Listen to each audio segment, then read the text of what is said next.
thought for the day. It's time to let go of the limiting beliefs that you have been hiding behind.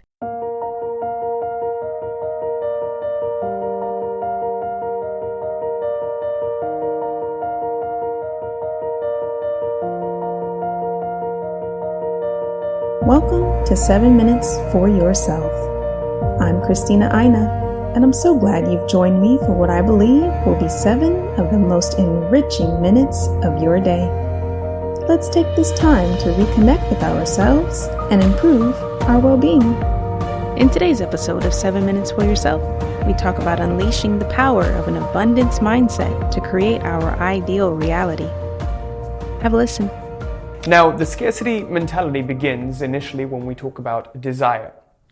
In this teaching of manifestation and the law of attraction, what we talk about is this concept of a burning desire. Okay, I'm going to write this down. Burning desire. So you've probably, without a doubt, heard of this burning desire before. And I first heard of this concept from Napoleon Hill in his book, Think and Grow Rich.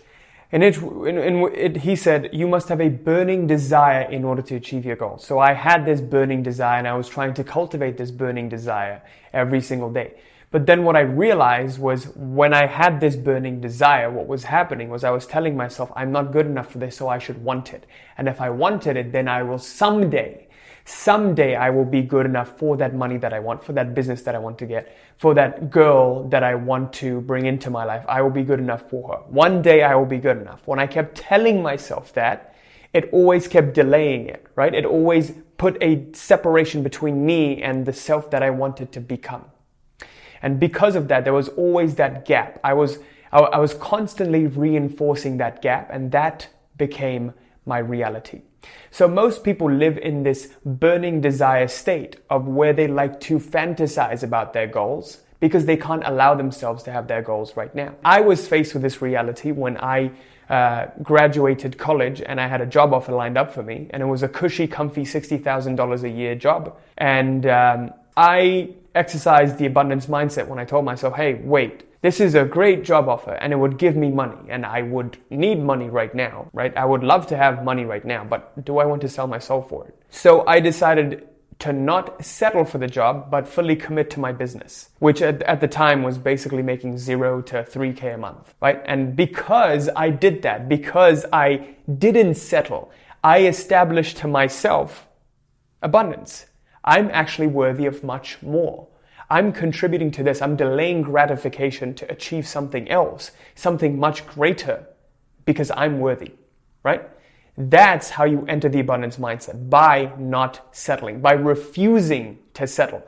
So people who are in the abundance mindset, this is the secret quality, right? They refuse to settle. So if you look at my story when I refused to settle for that, we've looked at many different houses too, my wife and I, and we've looked at maybe over 30 or 40 houses, and I refused to settle, right? Because we knew that, okay, these houses are good, all of these houses are good, but they're just not quite it. And when you know, you know. When you know that someone is right for you, you know. I knew my girlfriend at the time would be the person that I wanted to spend the rest of my life with because I just knew. I could see that, I can't really see myself with anyone else. So people who are in this abundance mindset also learn to trust their intuition. When they know, and they don't doubt, okay? They don't ever question it. When that feeling arises, they go with that and they fully double down on it. So they have this quality of faith. And I've talked about faith a lot in this channel. If you scroll up, put a little eye up there, you can click on it and see a video on what faith really means and how to cultivate it. But people who are in abundance mindset refuse to settle ever, and they always go for what feels right.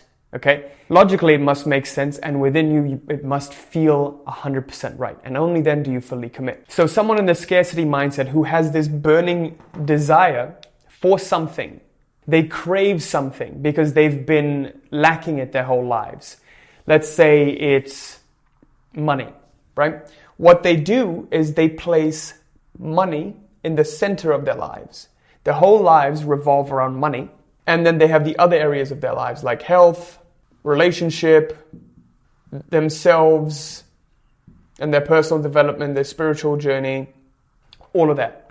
When you do this, you become a slave to money. right? If your whole life revolves around money, you're always going to be controlled by monetary matters. If there's like something you have to spend money on, you're going to be closely guarding it. You know, your whole life story revolves around money, and money's going to tug you all the time.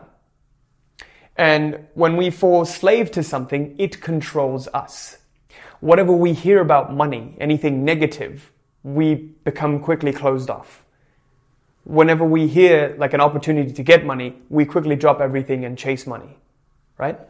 So this is what happens in scarcity mentality. And this is just an example I'm giving you, where when money is in the center, the focal point of someone's life.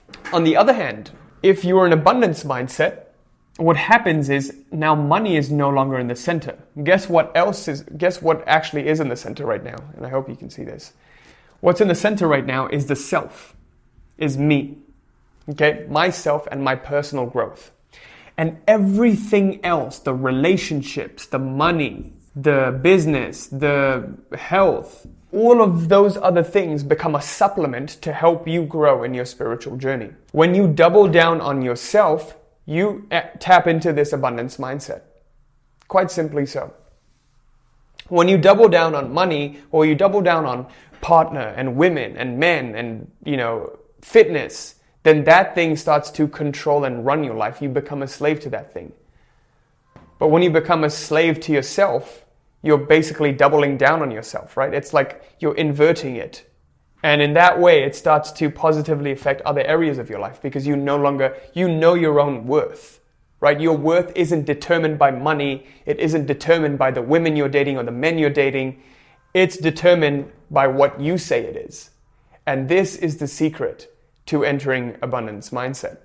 By placing yourself at the center and always doubling down on yourself, on your education, on your personal growth, reading, working on your health. Like for me, growth in business is a challenge to see how much I can grow, right? Growth in my relationship is a challenge to see how much I can grow.